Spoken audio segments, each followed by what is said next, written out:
چطورین؟ خوبین؟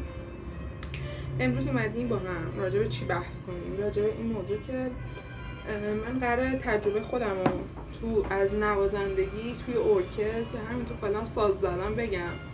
حالا اینو برای این میذارم که ممکنه حالا مثلا به درد یکی بخوره، یکی مشکل داشته باشه که مثلا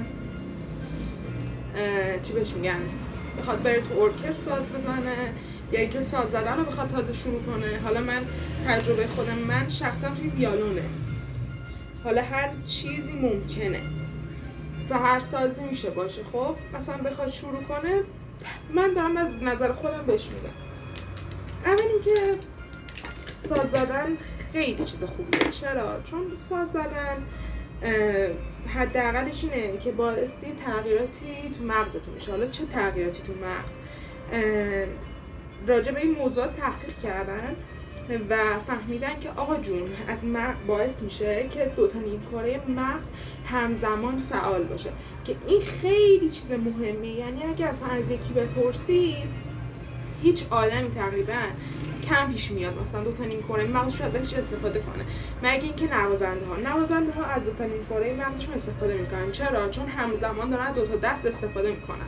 حالا من به عنوان کسی که ویولون میزنم، وقتی که این دستم انگشت گذاری میکنم با این دستم دارم آرشه میکشم و همینطور وقتی این اتفاق میفته این دو تا نیمکره مغز من فعاله و خیلی اصلا یه باعث یه تغییراتی تو مغز میشه. حالا من میخوام اینو بهتون با مدرک بگم. من یکی از یه ویدیویی داشتم میدیدم از کسایی که مثلا میرن دکتر و اینا تو سن بچگی، مثلا دیدی که کلاس اول بیشتر بچه‌ها رو میفرستن سمت این که برن ببینن که مثلا دکتر یه وقت مثلا پیش فعال نباشن، یه سری دیگه از مریضی‌ها نداشته باشن، یا اگه دارن مثلا اینا مشکل حلش میکنن و اینا.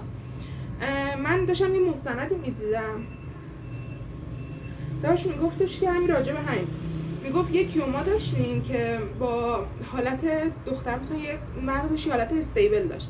دفعه اول که رفتن مغزش خیلی حالت عادی بود. دفعه دوم که این مثلا یه سری چیزا وصل میکنن به مغز، دیدین دیگه اینطوری سیمسیمیه، بعد از طریق اون میفهمن.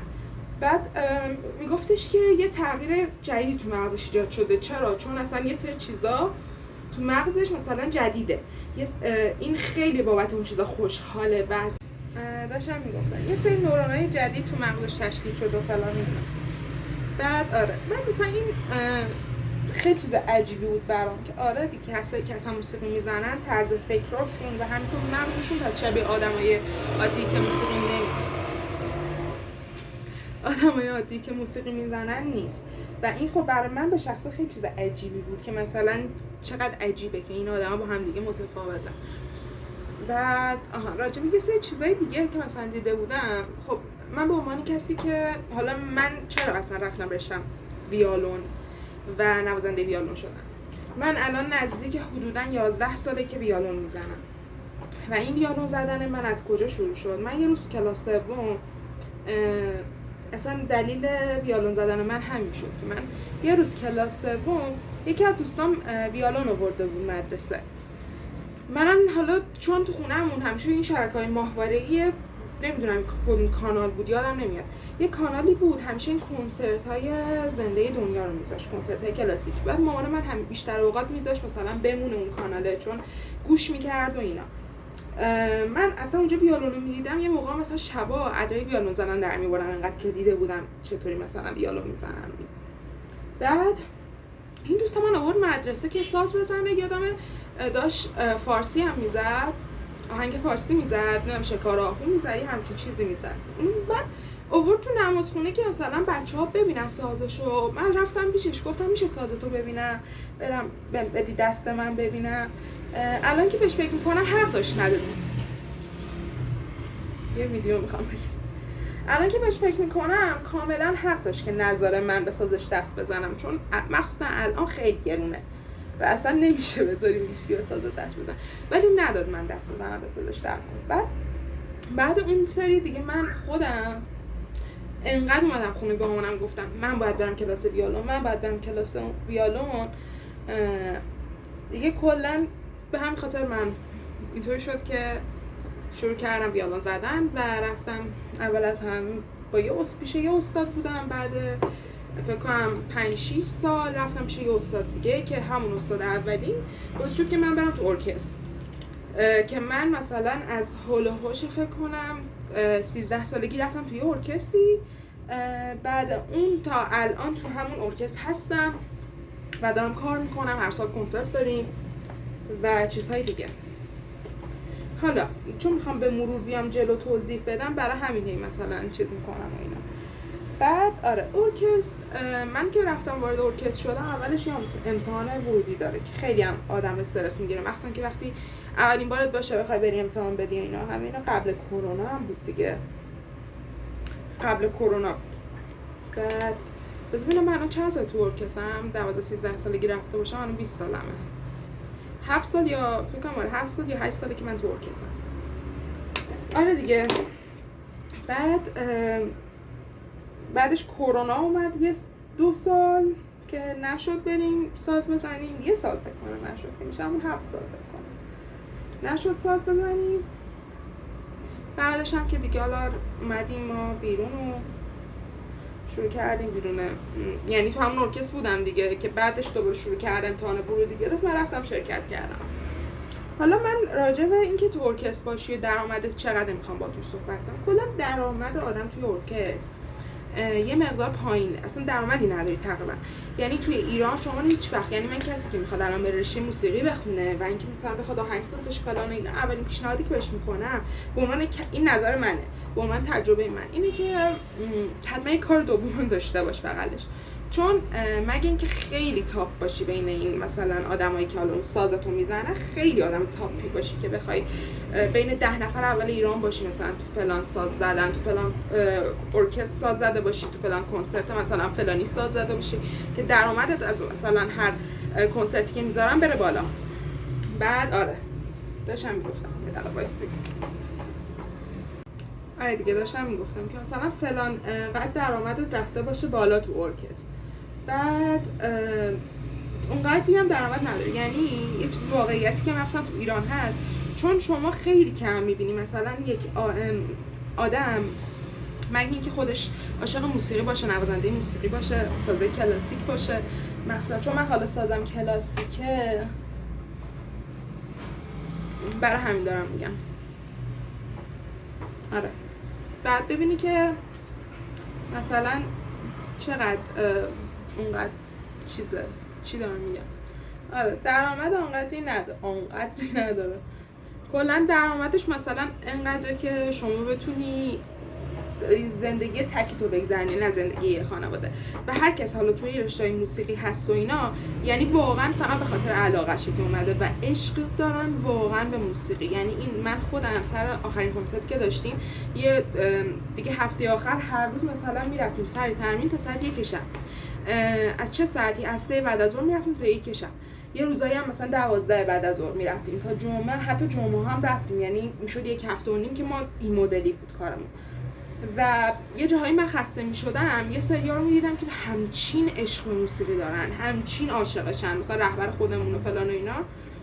اصلا براش مهم نبود، اصلا نمیدید ساعتو، فقط میزد. یه موقع مثلا میشد 1:30 و تازه مثلا میفهمید که آقا بابا دیر شده دیگه، مثلا بچه‌ها باید برن خونه، هر کی باید بره.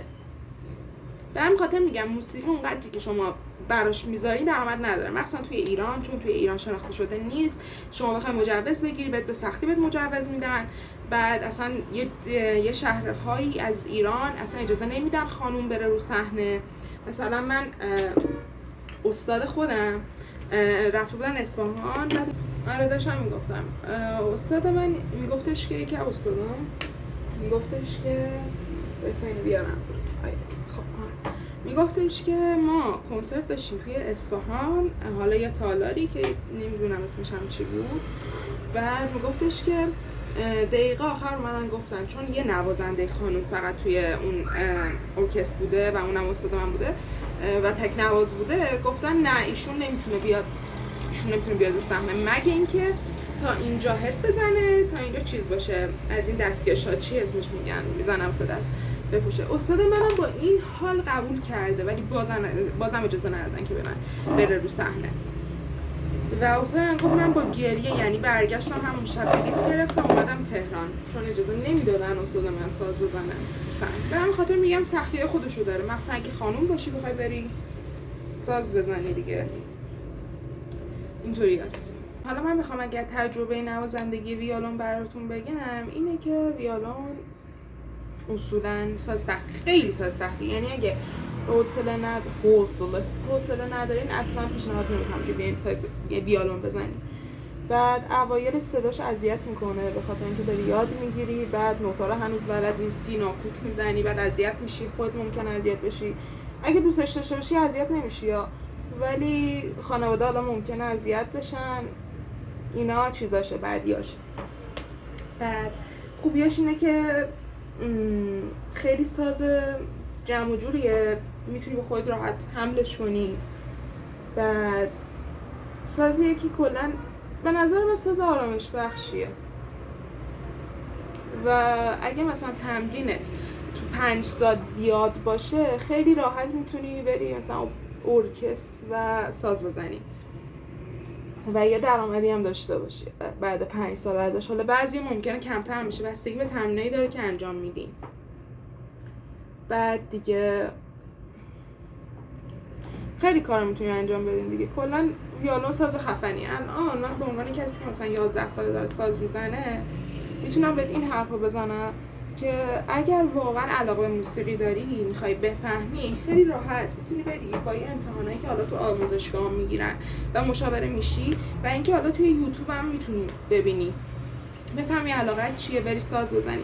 کلا ساز زدن خیلی خوبه، ولی اگه واقعا علاقه به ساز زدن نداری سراغش نرو، چون هم هزینه‌ت میره، همین که خیلی الان گرون شده به خاطر اینکه ساز درست حسابی وارد نمیشه و سازای برای رشته من، حالا برای مثلا ویولون، ساز دست ساز که چوبش خوب باشه، مثلا چند ساله باشه ساز و فلان و اینا، چون برای ویولون هر چقدر سن سازت بره بالاتر صداش بهتره و گرونتره.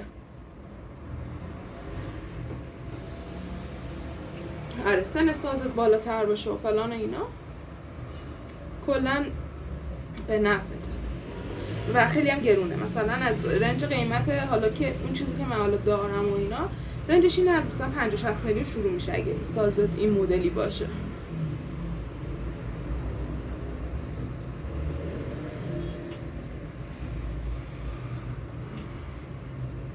و بس بعد حالا اینکه ساز ویولون اندازه داره، 1/4 2/4 3/4 4/4 که 1/4 اصولا برای کلکسیونا استفاده میشه، چون کسی مثلا 1/4 زیاد استفادهش نمیشه، اصلا استفادهش نمیشه چون بس سنت خیلی کم باشه مثلا 1/4 استفاده کنی، 1/4 مثلا استفاده نمیشه. بعد مثلا هر چقدر صدای ساز کوچیک‌تر بشه صدای ویولون یه ذره بمتر، یه ذره صداش اگه دقت کرده بشه یه مدلیه. آره دیگه این از مشخصات ساز ویولونه. بعد خواهرم هم سنتور میزنه، اگه راجع به اونم حالا با سوالی داشتین و چیزی من حتما بگین بهتون جواب میدم. حالا اگه راجع خود مثلا ویولون و نمیدونم نوازندگی تو ارکستر و اینجور چیزا با تو سنتور آخ وای این دستمو نگاه کن به چه روزی افتاد. اگه حالا در کن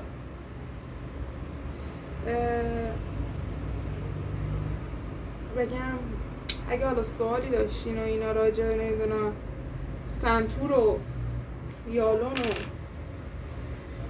اینجور چیزا آره اگه سوال داشتین راجع به سنتور و ویولون و نمیدونم این چیزا، سنتور رو که از خواهرم میپرسم بهتون میگم.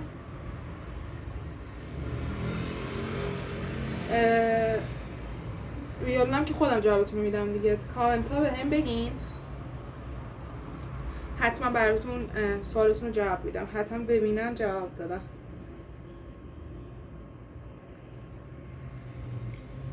بذارین روژم بزنم برگردم. آره دیگه، در کل اگه سوالی راجع به این موضوعات داشتید میتونم بهتون کمک کنم، حتما توی کامنت ها بهم بگین، جواب سوالتون حتما میدم. بعد آره چه مام حالت دار شده. مراقب خودتون باشین، دوستتون دارم.